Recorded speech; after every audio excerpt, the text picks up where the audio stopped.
ride, teach, inspire. This is the Dropping Next podcast, brought to you by the Canadian Association of Snowboard Instructors. Okay, let's get into it. Sweet. So welcome everybody to the Dropping Next podcast. I am Rob Whelan, CASI's Communications and Engagement Manager, and we've got a cool episode today, one that I've been looking forward to. We have James Hyland joining us on the cast. Just to introduce James quickly, and then we'll get him talking. James is a passionate human, hard-charging rider, never hesitating to send it. He's currently CASI's program manager for Ontario, Manitoba, and Saskatchewan, and a level 4 Park 2 carving evaluator. Can't get more certified than that. Dedicated dad to 2 little kiddos, natural movement fitness guru, carpenter, slackliner, enjoys smashing golf balls, and is basically an all-around multi-talented dude. James has taught snowboarding in Japan, Western and Eastern Canada, now known as James from Blue Mountain.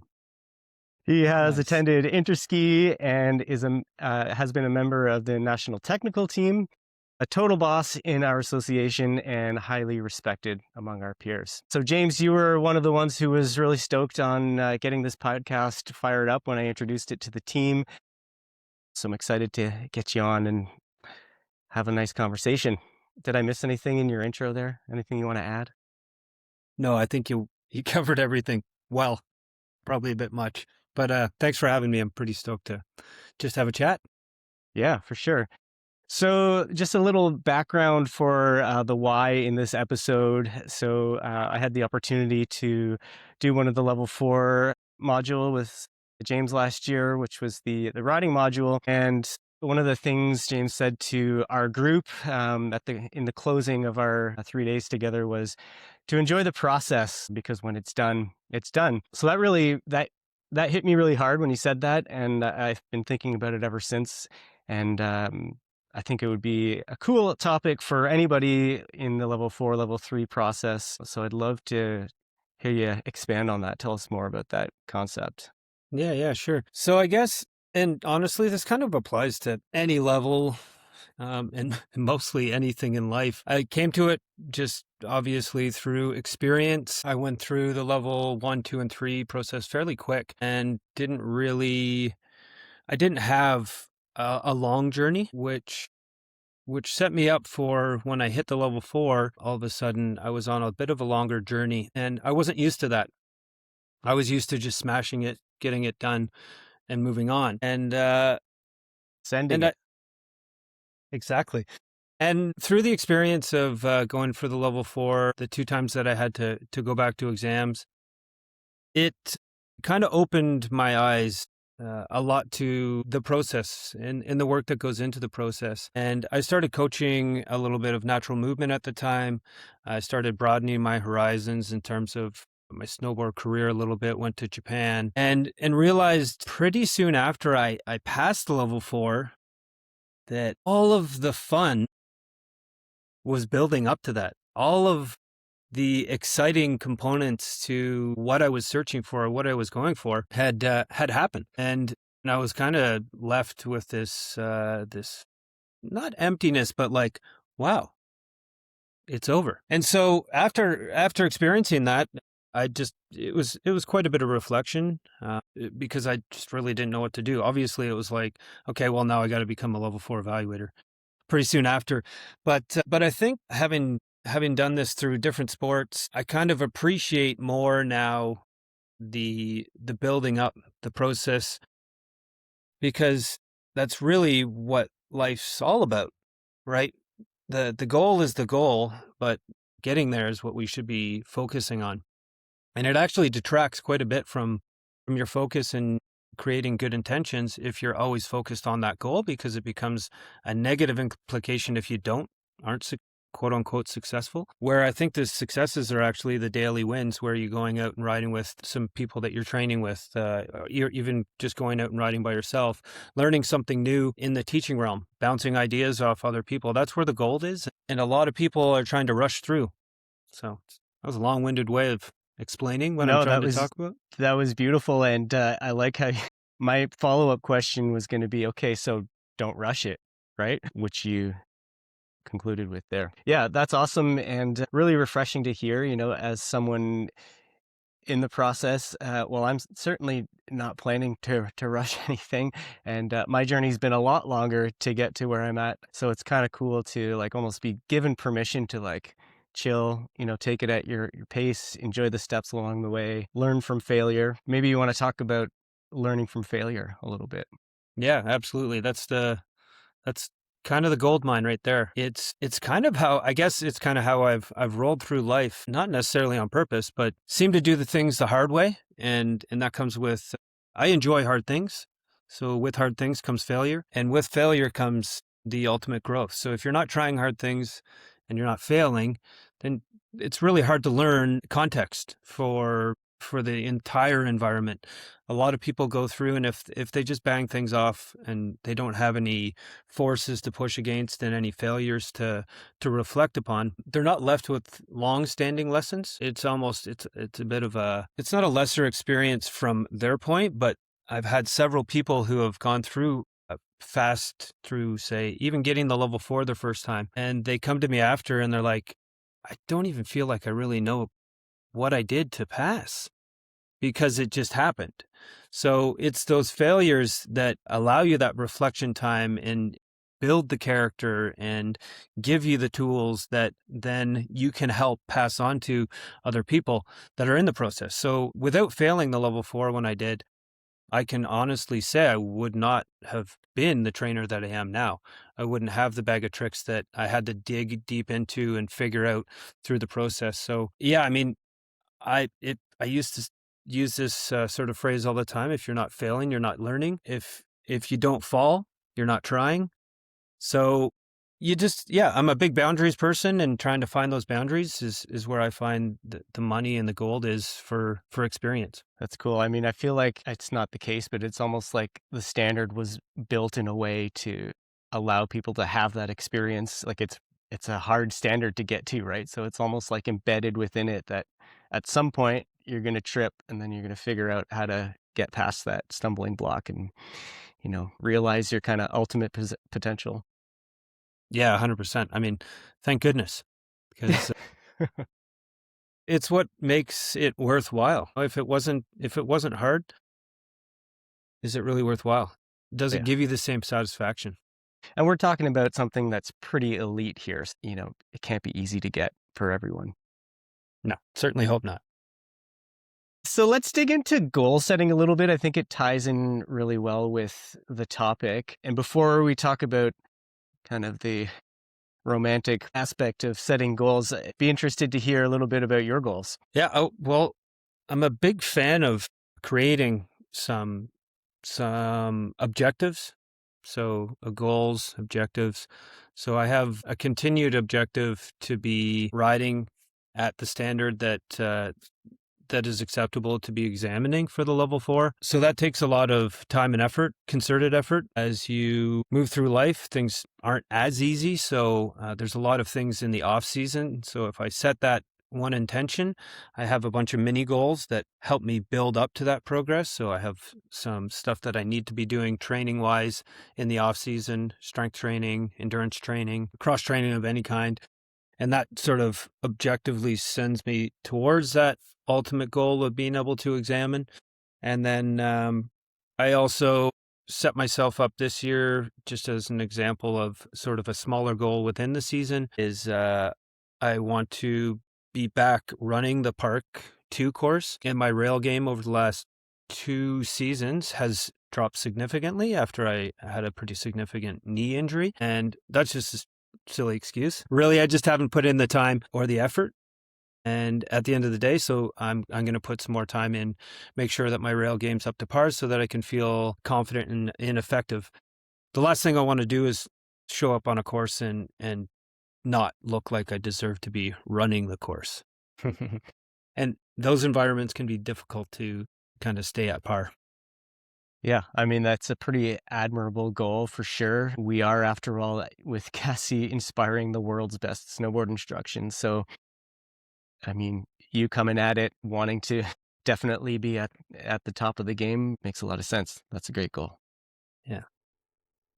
I do have some teaching goals too that are always top of mind. Trying to experiment with different ways of developing individuals. So I spend a lot of time listening and reading to different coaching style, mindset style books, and trying to put implementation into like the way that I deliver certain objectives or certain goals. And to be fair, one of the best teachers right now happens to be my daughter, and just learning how to help somebody emotionally regulate, which I'm not extremely good at. So that's sort of a goal for me, is to be a little bit better at the more soft skills side of things, which is pretty uncomfortable. And typically when I feel uncomfortable with something that inclines me to like lean up against that, which is, I think, one of the most important aspects for me for personal growth is like, if it's uncomfortable, you should probably be doing more of it. So that's kind of how I set those goals. I'm like, it's not going to be easy to be back in the park ripping rails, because it can hurt. But should probably do it if I want to be there. Nice. Your daughter's the greatest teacher. That's great. And hey, it's part of your process too, right? If it's hard for you to dig deep for those soft skills, Yeah, totally. you can push against it and figure it out. So good for you. That's awesome. Do you want to share some of the book titles, or maybe we can pop them in show notes later? Some of the ones that have been more like influential for you in that kind of quest to become a better teacher?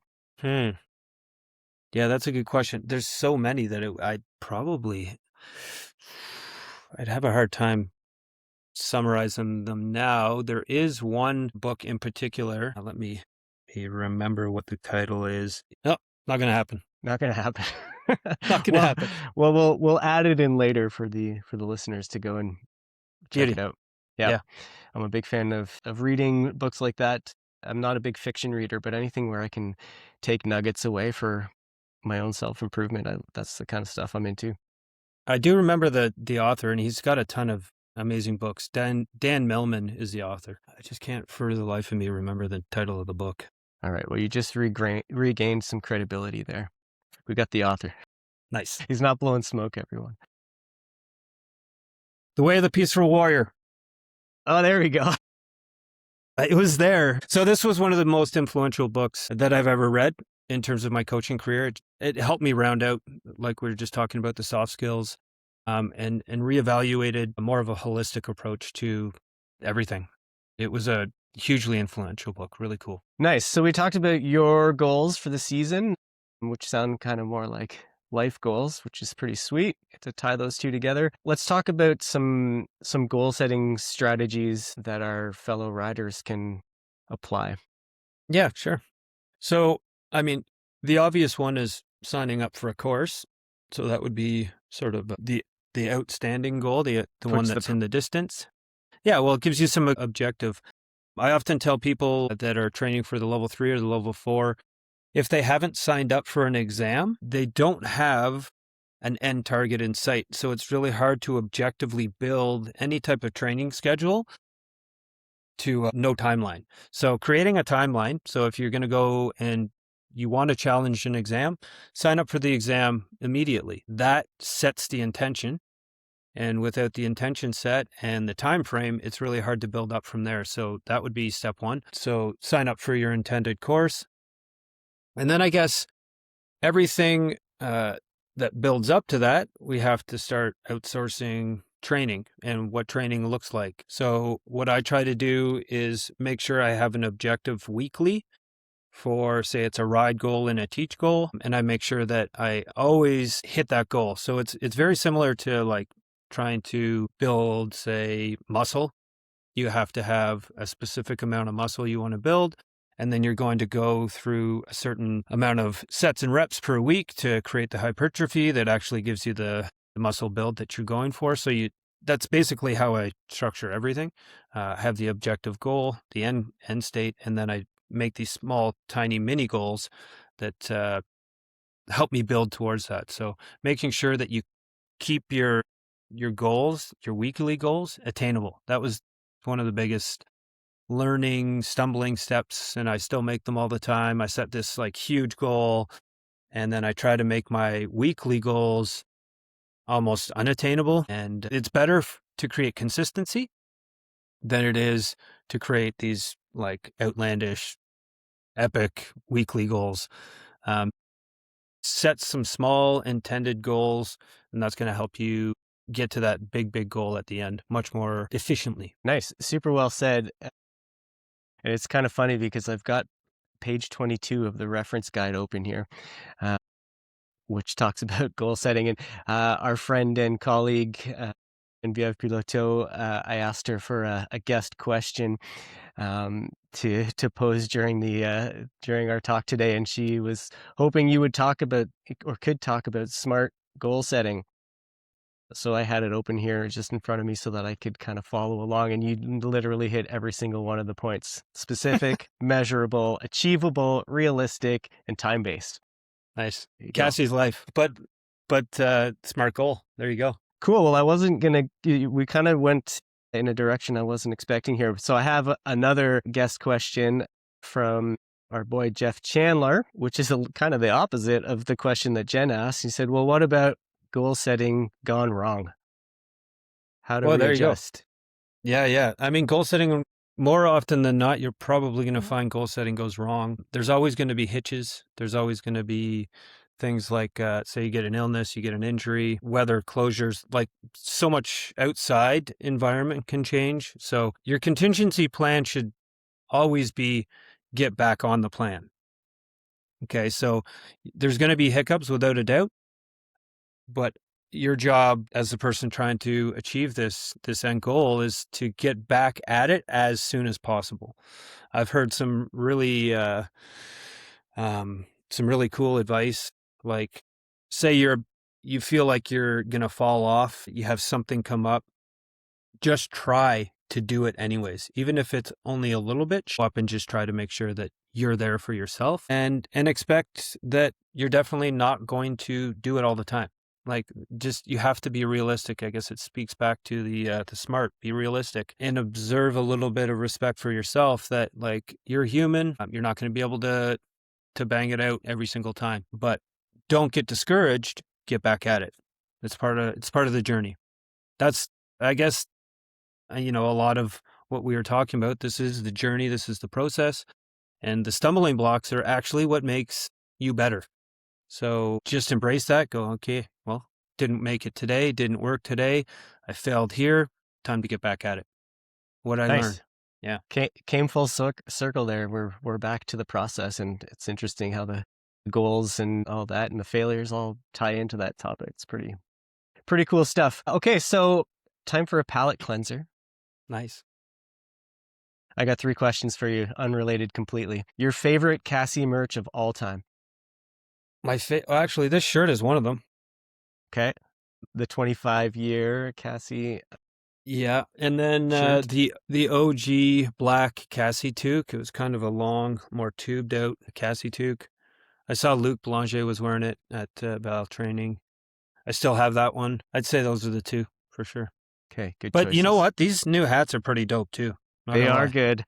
And for the viewers, or for the listeners, James is wearing the new gray with the leather CASI logo on it. It is a great hat. I was actually wearing it when we started the call, but then I decided to switch it out so we weren't twinning. This is one of my favorites. I like this one.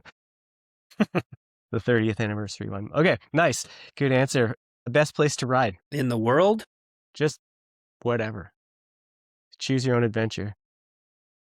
Well, definitely Japan. And then in Japan, probably in resort. Sugaike is probably one of my favorite resorts to ride at, and Cortina, and that's in Hakuba. Pretty biased because I spent 6 seasons there, but yeah, the Japanese whole culture, the snow experience is amazing there. Nice. Put it on your bucket list, folks. Yeah. Okay, last question. Are you a fan of tattoos? That's a loaded question. You know the answer. Yes, I'm a big fan of tattoos. Less so as I get older. It hurts a lot more, I'll tell you that. I just did a big session and it was not fun. I seem to remember it being less painful, but that could be because I'm getting a little more gray in the beard. For those who don't know James personally, He's covered head to toe in tattoos. That wasn't a real question. Just lightening the mood. Okay, so I just a couple more questions here before we wrap it up. We've talked a lot about goals in the process, and I have a feeling we might kind of dabble in those same topics again, but I'm just wondering, for the people chasing their next level of certification, whatever that might be, what are some tips that you'd give them outside of like goal setting in the stuff we've already talked about? I guess understand why you want to do it is probably a pretty foundational tip, because that can directly influence all the things we were talking about, like the goal setting and all that. So if you have a really clear why, and that's also a teaching tip, if you're ever out on snow and you don't have the why, it's a pretty important one. So make sure that you have a pretty solid why for sure. Anything else? Look for support, because I was a bit of a lone wolf when I was going through process, and I think I could have done a way better job looking for support, different trainers, different influences. Don't be afraid to ask for help. Yeah, and support, I would imagine, I don't want to put words in your mouth, but that could go, mentorship from like a sports psychology perspective. If you're struggling with exams, you might need to work on your head game, or maybe you need a performance mentor to go out and ride with you and push you to slide backwards on steel or whatever it is that you need to push in your riding.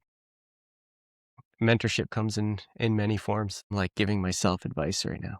It's the best way to do it. Cool. Any other practical nuggets that people can take home with them? So we got help. We understand why. I would say be realistic with yourself. Be honest with yourself, I guess, is the best. Where you're at and where you want to be, that's probably the easiest way to go about things. And it's really hard to do. It sounds easy, but it's really hard to be honest with yourself where you're at. I see more often than not, through no fault of their own, I'm guilty of this as well, is thinking that maybe you're a little bit more farther ahead than you are. So don't be pessimistic about it, but just try to be realistic with your skill set and where it's at right now. Nice. That's great advice. And what's your stance on doing modules multiple times? I feel like that feeds in a little bit to the honesty thing.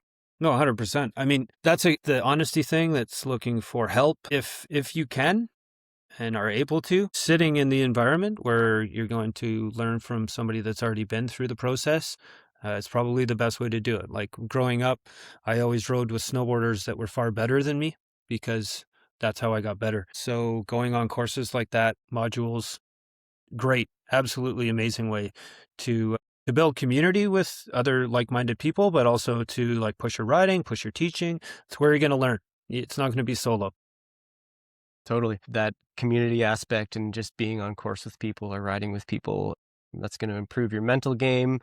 You're going to feel more comfortable in the environment. It's going to give you experience in the terrain. Tons of value there. Love that. Nice. Well, this has been a killer conversation, James. I really appreciate you sharing all this with the community. Selfishly, I'm taking a lot away from this myself. So thanks for that. I think that folks in the process, no matter where they're at in their journey, will get a lot from this. So thanks again. What is next for James? What's next? Well, I'm going to go snowboarding with my kids tomorrow.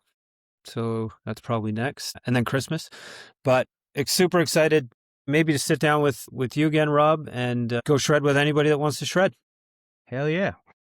Nice. And last question to close us out. Your board behind me, you reminded me of the last thing I wanted to ask you is, what are you riding?